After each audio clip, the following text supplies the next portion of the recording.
Ottawa et Québec ont récemment annoncé un investissement de 5,8 millions de dollars pour financer 35 projets dans le secteur des pêches au Québec.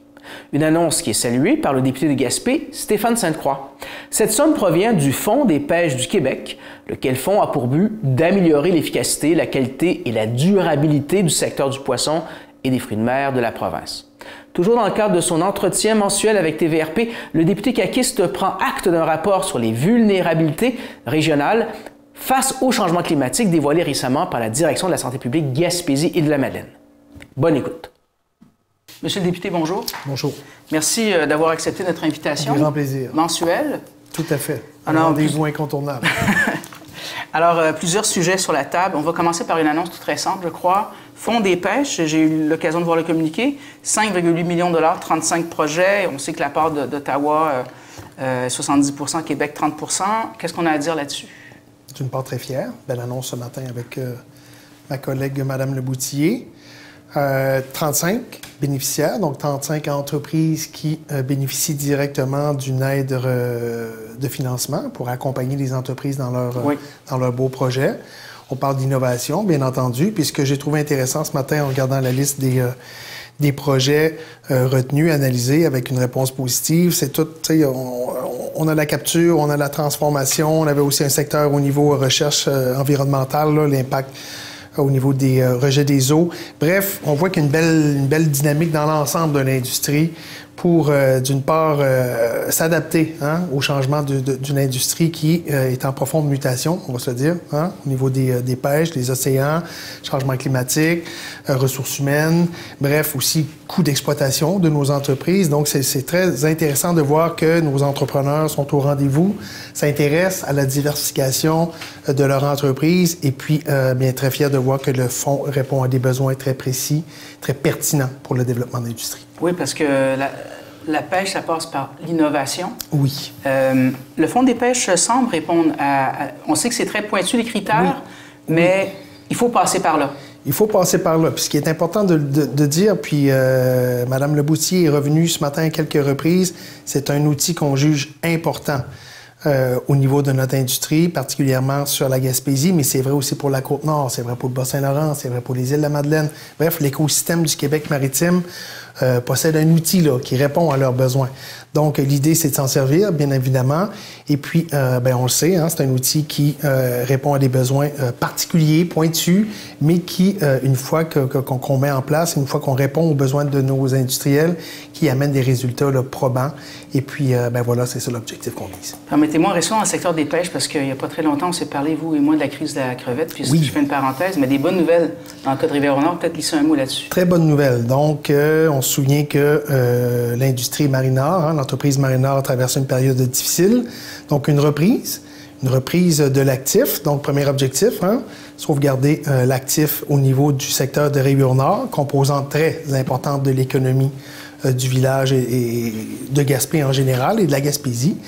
Donc, une reprise par un partenaire régional, Gagnon & Fils, donc une entreprise bien ancrée dans son milieu, une entreprise aussi performante, qui a déjà un rayonnement très intéressant sur le territoire au niveau de l'expertise des pêches. Donc, très heureux à ce niveau-là.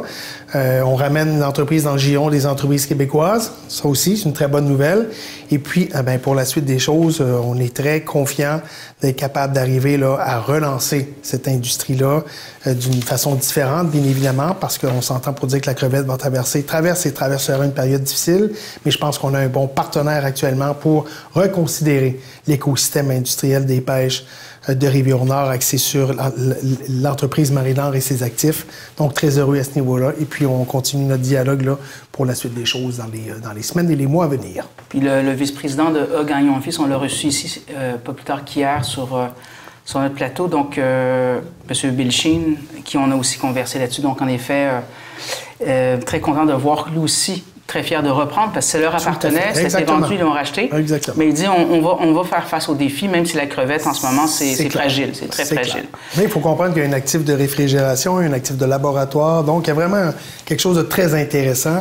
Puis dans l'optique où On est en mutation dans l'industrie, il faut revoir des façons de faire, il faut innover, il faut changer aussi notre approche. Donc, je pense qu'on a un partenaire là, idéal dans le contexte. Parfait. Alors, deuxième sujet, il y a une technique policière qui sera offerte au campus des Îles et de Gaspé. Tout à fait. Je crois. Secteur de Gaspé, précisément. Secteur de Gaspé, ce qu'on dit, c'est que le manque de main-d'œuvre policière a incité le ministère de l'Enseignement supérieur à réaliser en mai dernier un appel d'intérêt visant à développer l'offre de formation relative à ce domaine. Et c'est Gaspé, c'est le Collège Gaspé des Îles qui a été choisi. Tout à fait. Le collège a levé la main pour s'inscrire dans ce processus. Il a été retenu. Donc, très bonne nouvelle pour la région. Très bonne nouvelle aussi pour le campus précis de Gaspé. Donc, on va diversifier l'offre de formation. Ça nous amène, d'une part, à espérer garder de nos jeunes en région pour les études collégiales. Donc, ça, c'est une très bonne nouvelle. Mais ça nous permet aussi d'envisager un arrivage de jeunesse sur le territoire qui vont s'intéresser, d'une part, à la technique, bien entendu, découvrir la Gaspésie et qui sait peut-être faire en sorte que ça devienne leur terre d'adoption. Donc, c'est une très bonne nouvelle, autant pour la question scolaire, la question de l'offre, la question des professionnels qui vont venir se greffer à cette offre de service-là. Et ultimement, bien, c'est des jeunes dans notre région qui vont faire profiter de leur présence et puis laisser une trace économique évidente sur le territoire. Puis c'est une nouvelle qui a un peu surpris tout le monde parce qu'on ne s'attendait pas à ça. Les réactions que j'ai eues alentour, c'est « Ah, on va avoir ça ici en Gaspésie. » Nous allons, effectivement. C'est une très bonne nouvelle. Je vous dirais qu'on a été assez silencieux sur le processus, considérant la nature du processus. Mais on avait discuté de ça avec Mme Derry lors de son passage plutôt sur la fin d'été, début d'automne. Et puis, ben voilà, très heureux pour les gens du Collège de la Gaspésie et de la Gaspésie d'avoir été retenus. Oui, voilà, génial. Éolien, Hydro-Québec, tout ça, ça va ensemble. Oui. Il y a un débat en ce moment à savoir est-ce que l'Est du Québec ou l'Est, est-ce qu'on va avoir assez de dispositifs d'équipement pour recevoir? Tout à fait. Tout à fait. Juste nous mettre en contexte, où est-ce qu'on en est rendu au gouvernement? Bien, on comprend que Hydro-Québec a déposé son plan pour les années à venir en termes de besoins énergétiques et de stratégie pour faire du Québec là, un fer de lance dans l'industrie énergétique, l'industrie propre, verte. Et puis, on comprend que, bon, on parle de moderniser, d'actualiser nos infrastructures de turbines hydroélectriques par les temps qui courent. On parle aussi peut-être de rajouter dans l'offre de nouveaux barrages, mais on parle aussi et surtout pour notre région du développement éolien. Oui. Donc, on comprend que la Gaspésie est une filière importante du secteur éolien au Québec. C'est ici que tout a commencé. Donc, il y a vraiment ici une expertise très intéressante. Et on a aussi fait les débats sociaux, en termes d'acceptabilité sociale. Donc, on a une longueur d'avance à ce niveau-là avec nos communautés, en termes de réglementation au niveau municipal, au niveau de nos MRC, puis avec l'Alliance de l'énergie de l'Est. On a un véhicule là, qui est bien ancré dans son milieu, bien au fait aussi des mécanismes en termes d'appel d'offres, puis de mise en place, de mise en marché de parcs. Puis, ben voilà, on pense que si on arrive à tout faire converger ça sur une ligne de départ, tout le monde en même temps, et puis qu'on arrive à prioriser, dans le fond, le développement d'une nouvelle ligne en termes de transport d'énergie, parce que c'est le problème actuellement majeur. Exactement. Fait que ça a été adressé en bonne et due forme au ministère concerné. Les gens sont très au fait de ces problématiques-là, de ces enjeux-là. Et puis, on rate pas une occasion de ramener cet élément-là dans nos discussions. Et puis, j'ai très bon espoir que la Gaspésie se positionne de façon avantageuse dans cette course-là, parce que c'en est une, au niveau de l'énergie. Et puis qu'on puisse faire valoir là, nos prérequis qui sont vraiment intéressants là, pour être sur la ligne de départ. Puis c'est drôle parce qu'on parle d'éolien, mais ça me renvoie à Bernard Landry, qu'on a tous connu. Et je me demande qu'est-ce qu'il en pense, qu'est-ce qu'il en penserait qu'on est rendu là, lui qui avait été quand même précurseur. Visionnaire, d'une certaine façon. J'irais jusqu'à dire visionnaire. Oui. M. Landry a vraiment vu dans le potentiel éolien de la Gaspésie une opportunité d'affaires incroyable, d'une part. Une opportunité de développement industriel, puis avec des retombées sociales qui sont quand même très importantes pour le milieu. Donc, j'ose croire que M. Landry nous regarde avec un petit sourire. Oui. On a une pensée pour lui parce que je me souviens d'avoir de longues discussions avec Bernard Landry là-dessus. Et peu il croyait, sauf son gouvernement. Exactement. Voilà. Alors, il faut le préciser. Il faut le préciser. Moi, j'aime bien apporter ces précisions-là parce qu'on l'oublie très souvent. Concernant, il y a récemment une conférence de presse à Passepébiac tenue par le CIS, la Gaspésie, sur une étude qu'ils ont dévoilée sur l'impact des changements climatiques sur le territoire, mais aussi sur la santé des gens. Tout à fait. Et j'ai pris quelques documents, histoire je vais vous mettre en contexte.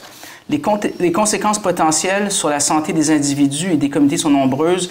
Aggravation de maladies chroniques, insécurité alimentaire et hydrique, détresse psychologique et troubles mentaux, augmentation des maladies infectieuses, fragilisation du tissu social et de l'accès aux soins et services. Donc, autant de... Si on ne peut pas se rendre à l'hôpital, c'est ça que ça veut dire. Si l'agriculture ne fonctionne pas parce que donc, il y a des conséquences en santé mentale et toutes sortes de santé humaine quelconque, mais l'étude, elle est très pointue, d'autant qu'elle nous renvoie dans notre MRC que vous représentez. La MRC du Rocher-Percé se distingue pour des précipitations extrêmes et totales plus élevées que les autres MRC. C'est dans l'étude. Et parmi ces risques très élevés, on parle, dans le cas de Rocher-Percé, par rapport aux autres MRC, on parle de risques élevés en érosion, submersion, inondation, chaleur, sécheresse hydrologique. Et puis, pour donner une idée sur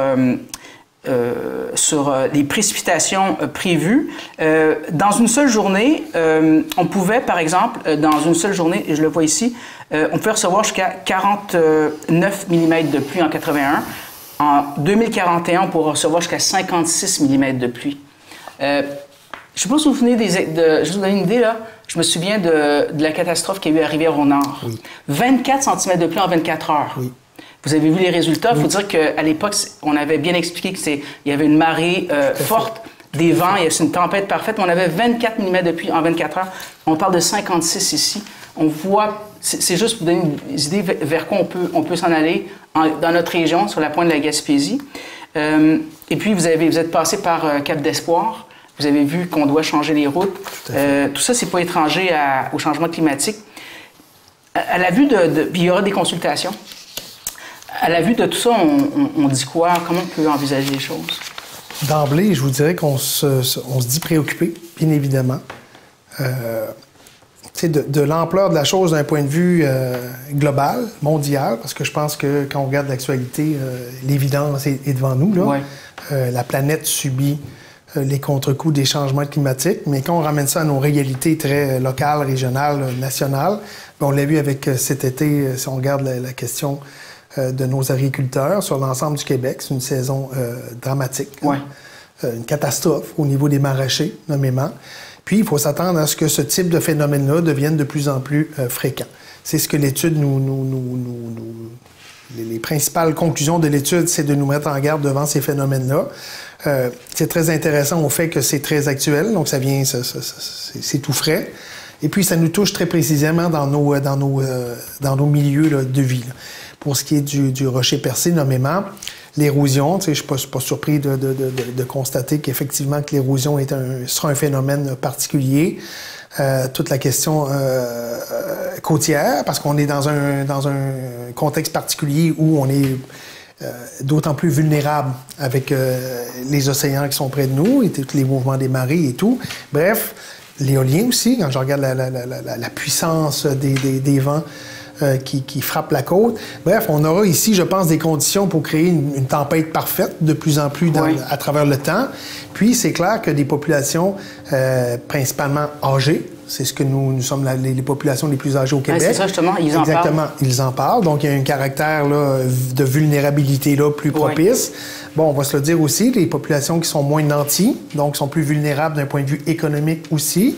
Ça va amener des particularités à ce niveau-là. Donc, il y aura assurément, et puis c'est là où la consultation sera drôlement intéressante, on devra réfléchir à moduler nos services, notre offre de services, nos interventions auprès des populations de façon différente que ce qu'on connaît aujourd'hui. Fait que ça, je pense que ça va être un grand défi de santé publique.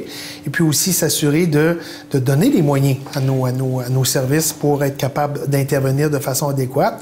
Puis on l'a vu sur le territoire déjà, la question des routes.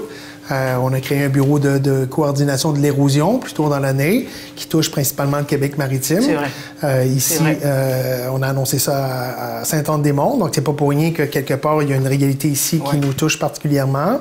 On a aussi fait une annonce à Sainte-Anne-des-Monts de près de 15 millions pour un cas d'érosion. Il y en a d'autres sur le territoire. Il y aura assurément d'autres annonces dans les mois, dans les années à venir à ce niveau-là. Mais je pense qu'on est au début d'un processus qui, forcément, va nous toucher, va avoir un impact tant au niveau humain qu'au niveau territorial. Des ressources matérielles aussi, bien évidemment, nos ports, hein, la protection de nos ports, la protection de nos routes, la protection de nos villages, littéralement, en bord de mer. Mais il y aura aussi des choix difficiles à faire, au sens où je ne vois pas demain matin comment on va arriver à tout maintenir en termes d'actifs sans s'imaginer qu'on va avoir des choix difficiles à faire. Donc, c'est ça aussi que, quelque part, il faut s'attendre à ce qu'il y ait des décisions difficiles pour la sauvegarde du bien commun, mais assurément que de plus en plus, dans notre réflexion quotidienne et dans notre gestion des missions de l'État, nommément dans nos territoires ruraux et particulièrement ceux qui sont en bord de mer, on va devoir réfléchir différemment. Ça me semble être l'évidence. Parfait. Dernier mot très rapidement sur un événement très sérieux. Le maire de Chandler qui récemment a été victime de menaces d'un citoyen. Tout ça est judiciarisé. Et il me disait en entrevue, Thierry, je ne sais pas si je vais me représenter si c'est comme ça. Je me suis pas présenté en politique pour ça. C'est pas un cas unique. On en a vu d'autres à travers le Québec. On en voit partout. On fait quoi? On sait que les réseaux sociaux ne sont pas étrangers à tout ça, mais on fait quoi? C'est préoccupant. C'est préoccupant au sens où ça prend différentes formes. Ouais.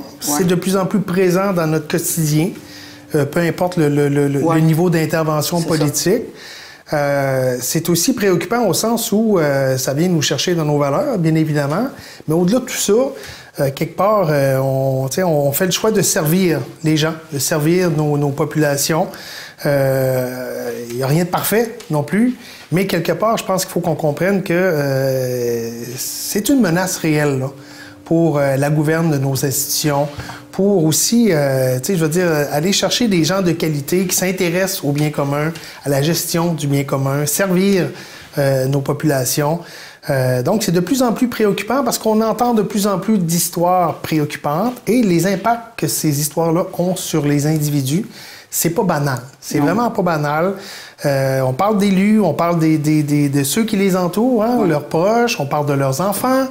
Ça devient préoccupant. Puis, de ce côté-là, notre gouvernement a agi avec le ministère des Affaires municipales. On a des programmes pour accompagner, dans le fond, nos élus à ce niveau-là. Oui, c'est très important, je pense, de le dire. Oui. On a des mesures pour accompagner notre monde dans ces situations-là. On fait de la promotion aussi en termes de sensibilisation. Hein? Mais je pense qu'il y a des réflexions à faire au niveau du traitement de nos élus, du rapport entre les citoyens et la gouverne. Et puis, c'est jamais plaisant à entendre, très honnêtement. Moi, ça me touche beaucoup, dans le sens où on fait pas ça pour ça. Je peux comprendre qu'il y a un esprit critique. Je peux comprendre qu'on a un devoir d'écouter, de recevoir la critique, de dialoguer. Mais il y a quand même, je pense, une limite au-delà de laquelle ça devient de plus en plus préoccupant. Puis, ça aura des effets, je pense, à long terme à bien des niveaux au niveau de nos élus. Donc, c'est dommage. Il y a un programme pour en profiter. Oui, des programmes. Je tiens à le dire là, aux affaires municipales. Si un élu se sent attaqué d'une façon ou d'une autre, et n'hésitez pas à contacter les directions régionales et puis on va vous mettre en contact avec les intervenants et puis on va faire notre travail à ce niveau-là. Bon, mais c'est dit. Merci beaucoup, M. le député, pour cette entrevue. Merci beaucoup. Revoyez tous nos reportages sur notre site Internet.